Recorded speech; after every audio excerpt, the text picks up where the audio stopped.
Hello everyone, this is Kanika, the founder and CEO of Mindcog, a boutique strategy consulting firm. I'm back again with another episode of our podcast, The Insights Lounge. And today we have with us Nicolas, a dear friend from the denim industry. Nicolas is a leading expert in circular economy, sustainable development, and innovation in the fashion industry. With over 25 years of experience at renowned brands such as the PVH Corp and Pepe jeans, he led the Design Center at PVH, driving eco-friendly strategies and product innovation for Calvin Klein and Tommy Hilfiger. As a board member of the Denim Deal Foundation, he advocates for responsible sourcing and collaborates with stakeholders to create sustainable frameworks across the apparel sector. Thank you for being with us, Nicolas. Thanks for inviting me, Kanika. Nice to see you. Before wasting any more time, I think I want to jump on to our first question, which I'm sure everybody has on their mind right now. With all this 2 decades of experience, Nicolas, how have you personally seen the evolution of denim and its role in sustainability and circularity over time? I think that's been quite a long journey for myself, because 25 years of experience. It's quite a lot, so you can see the evolution in 2 decades, what happened in the denim industry. So when I look back 20 years ago, sustainability, circularity were not big topics or not even mentioned at all. So I think we were in a phase at that time I talk about the 90s, 2000, where the denim industry was still booming. It was extremely a popular fabric or popular items. So we were very focused on production capacities, design, and there was quite a lot of innovation in terms of design, in terms of wash development, etc. So I think it took few years, at least 10 years, around 2006, 2007. I think we started with the washing side, the laundries. I think there was a lot of stories at that time where we realized, the industrial washing process is not really eco-friendly in terms of water, chemistry, processes. So I think that it started from there, from the laundry side. And step by step, I think the acceleration came later on. We went to the fabric side, now we are going to the fiber side, to the yarn side, and now we talk about circularity. But I think circularity in denim started maybe 2015, 2016, so 10 years ago. So it's a kind of an evolution. So we started from the laundry, a wash process. Step by step, we go back to the fabric and now to the fiber. And we continue the effort on the different side to make sure the denim industry become cleaner. But I think has been quite a long process, a long journey. Interesting. Yeah. So, Nicolas, as the board member at Denim Deal, you're obviously core to setting its direction. What is the mission of Denim Deal, and how does it aim to close the loop in denim by 2030? Yeah. So the mission of the Denim Deal is really to tackle one metrics. It's really to stimulate the whole ecosystem to use more post-consumer recycled cotton to make new fabrics and new jeans. The objective behind that, it's really this public and private collaboration, because we believe that the power of collaboration between policymakers, but industry people and brands are key. So this triangle of collaboration. So how we can design from waste, post-consumer waste, and to make new pair of jeans and new fabrics. So that's our mission, and is to create this ecosystem, to create this framework, to make sure on one side brands create the demand in terms of business, and on the other side we have also the supply chain ecosystem, so collectors, sorters, recyclers, denim mills, to make sure they can provide such a fabric for the brands, and that's why our name is Denim Deal. We try to make deals between these people to make sure that design from waste is important. And we chose a very simple industry KPI, 20% post-consumer recycled cotton minimum in the blend of the fabric, to make sure that it's not something conceptual or fluffy. It's extremely pragmatic. It's something that we can measure, and it's something that we can measure all along the process. So that's the definition. So we are, just for the story, we born, the birth of the Denim Deal is 2021, and now we are in the second chapter, and our objective by 2030 is really to reach 1 billion garments made with this blend, 20% post-consumer recycled cotton. So to have more brands, more suppliers, and we believe that brands have to collaborate together, competitors in the industry need to collaborate together, and policymakers also in Europe to make sure APR is a little bit standardized in terms of regulation. So that's the mission of the Denim Deal today. That's very powerful. 1 billion pairs of jeans with 20% post-consumer recycled cotton. It also sounds very ambitious. Yeah, it's a lot of waste. We need to capture this waste. We call it waste, but we call it now a new resources for us. So it's how we capture that and we put it back in the system. So you said closing the loop. That's the objective, the closing the loop. What kind of challenges do you think manufacturers and brands can face in achieving this goal? With 5 years practices, many hours on video conference and with brands and industry stakeholders, I think from the positive message today, it's from a technical point of view. If you look back at the industry in terms of recycling, using short fibers in the denim industry 6-7 years ago, it's a huge improvement. So the positive message I have here, it's the industry is capable to invest, is capable to innovate, is capable to adopt recycling or different technology to make sure we can integrate these fibers in the fabrics. So very positive. The main obstacles we still have sometimes, is the lack of maturity or knowledge or expertise from a brand perspective. And there is still a lot of myth buster from the brand side. Using post-consumer recycled cotton is going to affect my quality, is going to affect my design, is going to affect my price, my cost. So we have still many questions. So that's why we do also at the Denim Deal, we do a lot of education. We break these myth busters. We showcase with proof of concept, and we have a lot of stakeholders with the right fabrics and the right collection. So today, it's more to make sure there is a demand on the brand side. So because we believe the supply chain is ready, is mature enough to provide at scale this kind of fiber or this kind of fabrics, and the obstacle still mindset. So people. And this is why we do, I don't like to say education, but we provide a lot of contents, a lot of proof to the brands, a lot of samples, we are even now doing our own Denim Deal collection to showcase to them, look, this is possible. We have done it, so now you just have to follow up. So we try to facilitate this adoption for the brands. So mindset still the main obstacle today. But like you said, leading by example, I think that's what's key here for brands and manufacturers.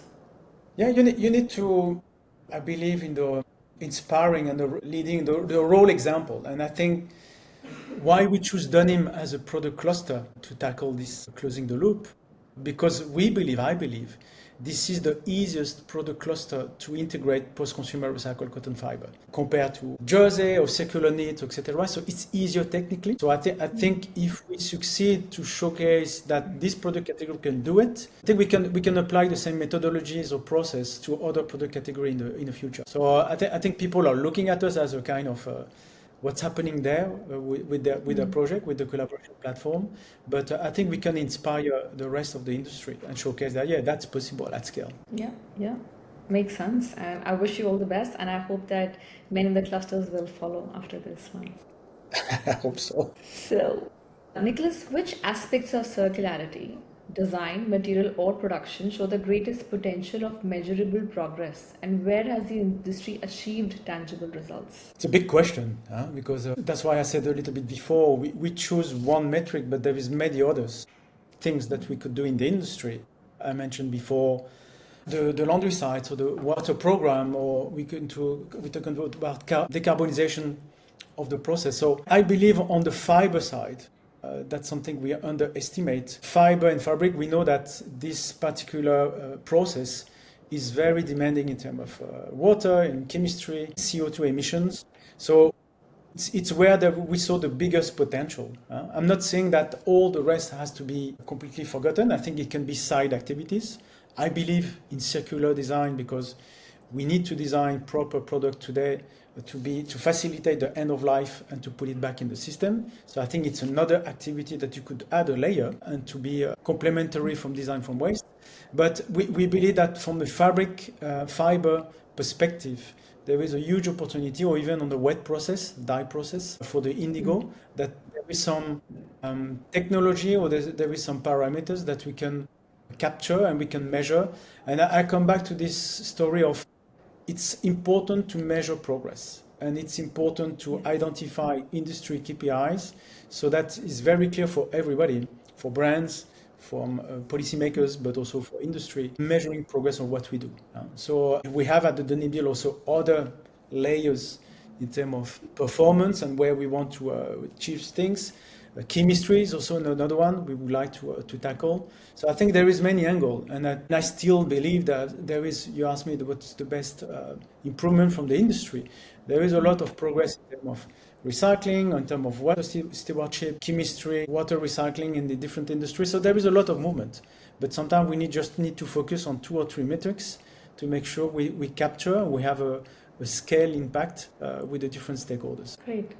So Denim Deal brings together a lot of different stakeholders. Can you share some examples of collaborations which have delivered tangible results?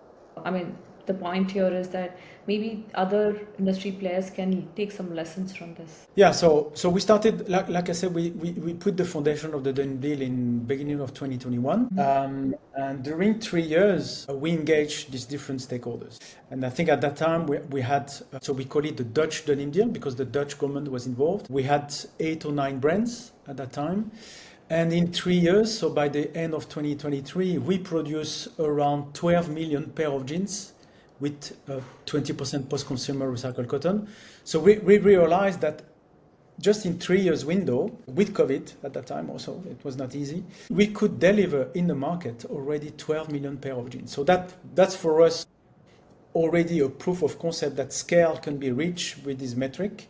So that's a tangible result, and that's why we decided beginning of 2024, build our own foundation, because we are an NGO, we are a foundation, to make sure that what we learned for the Dutch Denim Deal in 3 years, now we can go global and we can go international. That's probably the main achievement that we had, besides the obstacles that I mentioned before, collaboration between brands, competitors, or collaboration between competitors in the industry. Sometimes it's not easy. And don't forget, the ecosystem is quite wide, and the expectation from the different stakeholders can be different. The business models are different, so you need to try to align everybody here, and that's the difficulty of today. How you serve all the different interests or value proposition is adapted for all of us. So that's one of the examples, so we can reach scale. What we do now, so we are doing a lot of pilots of proof of concept with the Dutch government on how to reuse post-consumer waste textile from Netherlands and put it back in the ecosystem of the Denim Deal. So it's another, we are going to deliver some report and some examples in October, November, how to reach also Dutch waste textile and put back in the system and to make new pair of jeans. So I think this is 2 tangible examples on how we can raise awareness, how we can show there is a path, there is solution, and there is scale behind it. Interesting. I'm going to connect this to India, okay? Mindcog is of Indian origin. And also, the backbone of denim is cotton, and India is one of the largest exporters of cotton. So my question here is, what can Indian manufacturers do to align with global circular standards? Anything you would want to share on those terms? Yeah, so for us, India, it's since the beginning, it's in our radar, and to make it very official today, we are super happy and super honored to launch the Denim Deal in India.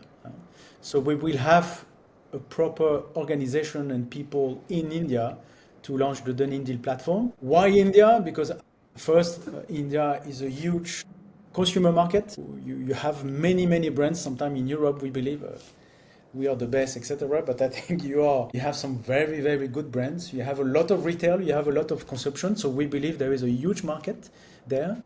You have many brands, many retailers. So it's amazing what you are doing, guys. And on the other side, you have an amazing denim industry that many European or US brands are buying for many years. And as you said, you have also the virgin cotton side. But on top of that, you have also an amazing expertise in terms of collecting, sorting, and recycling. The mechanical recycle industry in India is extremely mature and advanced.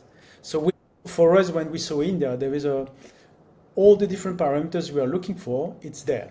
So we have many expertise, but what you don't have, it's how we can connect all these dots, all these Indian brands or international brands present in your market, how we can engage the Denim Deal there. And this is why we launched the Denim Deal in the last September, because we had already been in India last November. We saw a lot of interest from Indian market, Indian brands, to engage post-consumer recycled cotton in their blend with virgin cotton together. But I think it's you have an amazing resources is waste there, and it can be transformed, and you can be your own supplier of recycled cotton.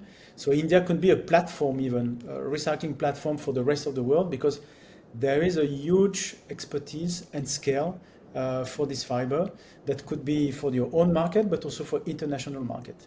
So that's why the objective of the Denim Deal in India is to serve the two markets, national brands, but also how to serve international brands who are still buying in India with 20% post-consumer recycled cotton. So it's you're a cotton country. So I think with the effort on virgin cotton, I think there is a lot of effort on virgin cotton in terms of organic, regenerative, social aspect already driven by India for many decades, but we can complement with the recycled cotton at the same pace. And so I think the combination of these two fibers for the denim industry could be a big success story. So I'm super excited with India, because we have also other ideas in the world where we could implement our platform, but India is the first one that we went abroad.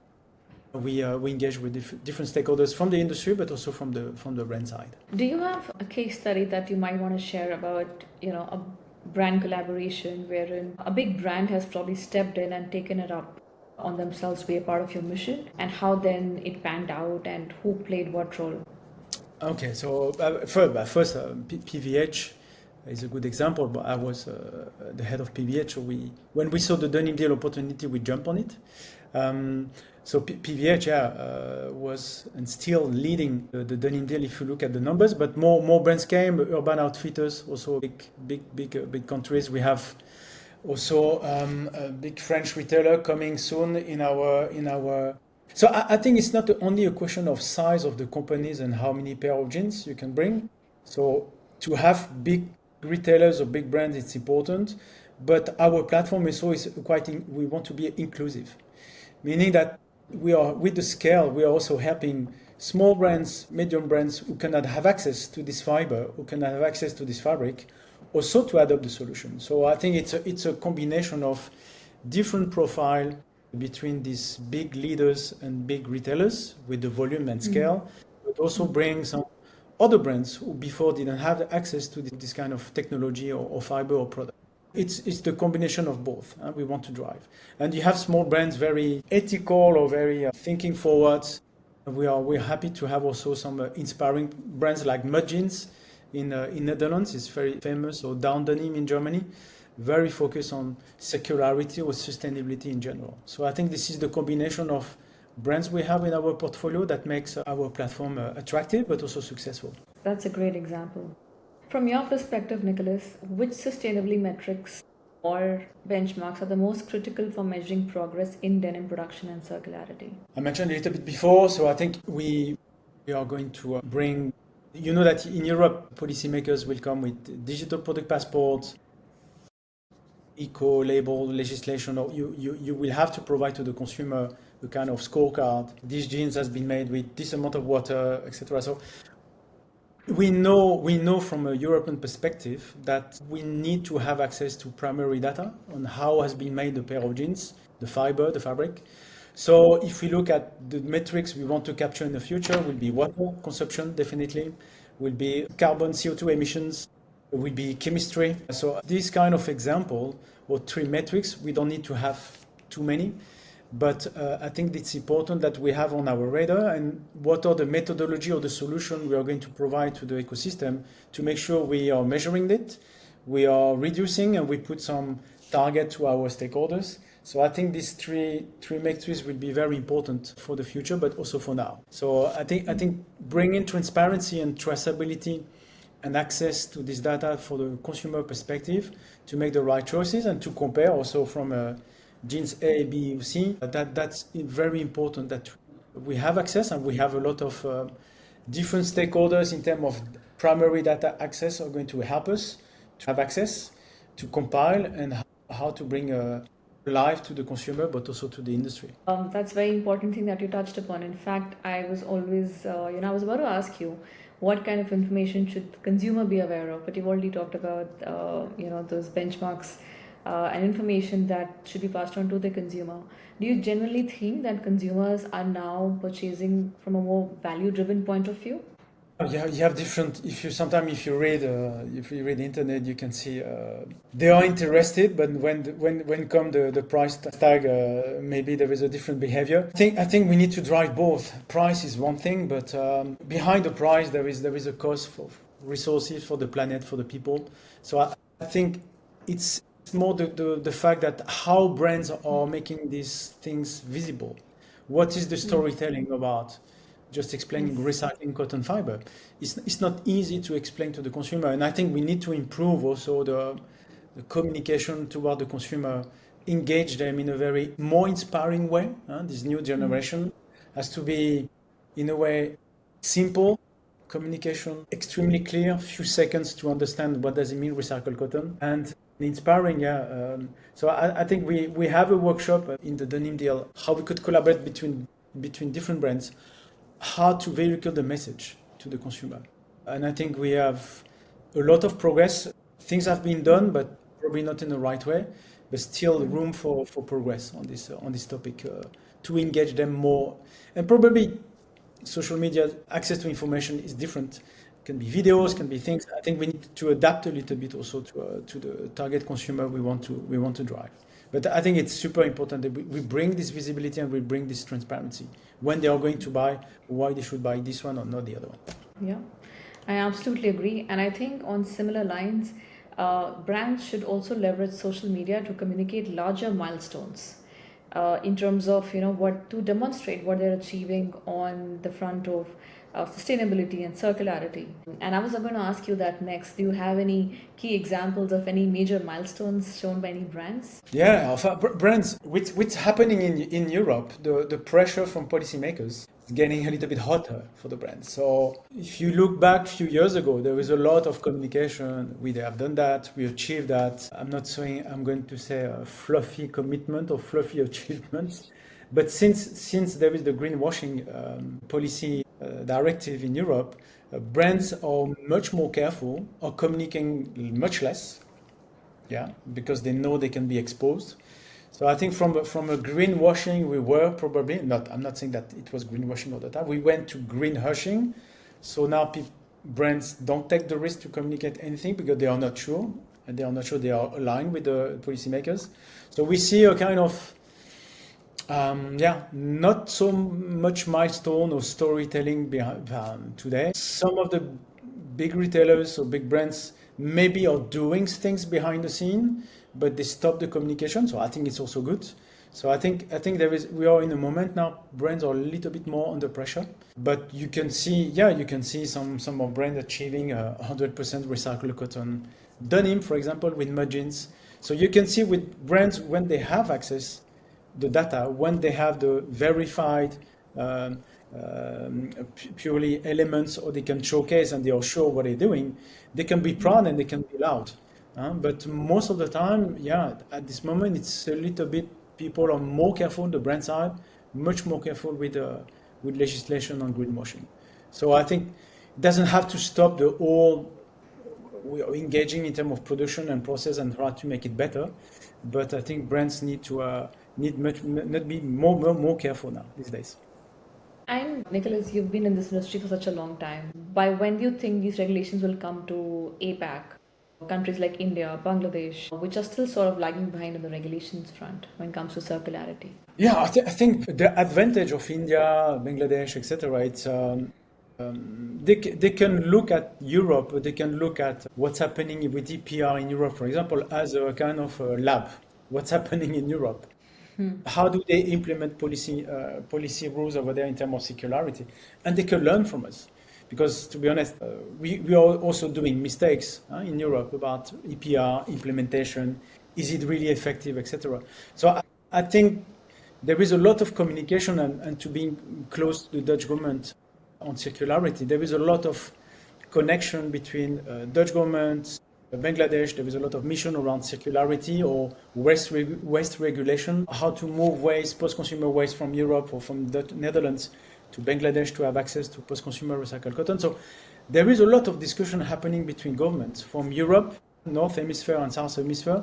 So I think there is a huge opportunity to implement efficient processes, to sign off MOU between governments, to engage also policymakers between Europe and India or Bangladesh to make things better for circularity for your own country, but also to facilitate the take back. Because we know industry, the denim industry, spinning, weaving, will stay in India, will stay in Bangladesh. I don't think that it will come back completely to Europe, but I think we need to identify what are the opportunities for the two countries. And maybe collecting, sorting technology, maybe recycling technology in Europe, very important, but how we feed the ecosystem in India and Bangladesh and how we make this link between North Hemisphere and South Hemisphere. So I think there is a lot of things happening as we speak between all these governments and policies. Yeah. And I believe India, and I've been in November, I have a few conversations with some of officials in India. They are looking at EPR already, how EPR could be applied for your local or regional needs, because I think we need also always to adapt to the local or regional circumstances. But I think they are looking at it as we speak. Finally, Nicolas, by 2030, what would a fully circular denim industry look like in terms of design, sourcing, and production? Boy, that's a big question. Look, what we could think by 2030, it's we said 20% post-consumer recycled content. I believe with denim, we could increase the amount of recycling cotton fiber in the blend. We show even PVH by the past. Today, we can even produce jeans with no virgin cotton, 100% recycled cotton. So I think if we could combine and we could increase the amount of recycled cotton, because we have this waste problem all over the world, in India, in Europe, in US. So I think if we could transform this waste as a new resources, that would be a great achievement. And I think brands need to be there, technology is evolving. So by 2030, I'm quite optimistic that we can increase the number of millions of pair of jeans and to reach these billion garments. But we can also raise the percentage of recycled cotton fiber and to make sure that we preserve resources and preserve nature and people. That's a great thought, and I love that idea. Not to increase the number of pairs of jeans, but to increase the percentage of recycled cotton in every pair. And here's hoping that we would achieve that number and maybe even beyond. And I'm really looking forward to more collaboration between Denim Deal and India and Bangladesh, and of course regulations coming in, because ultimately we all owe this to our planet, I think. So thank you so much. Those were great insights, Nicolas. Thank you for the opportunity. Yeah, it was great.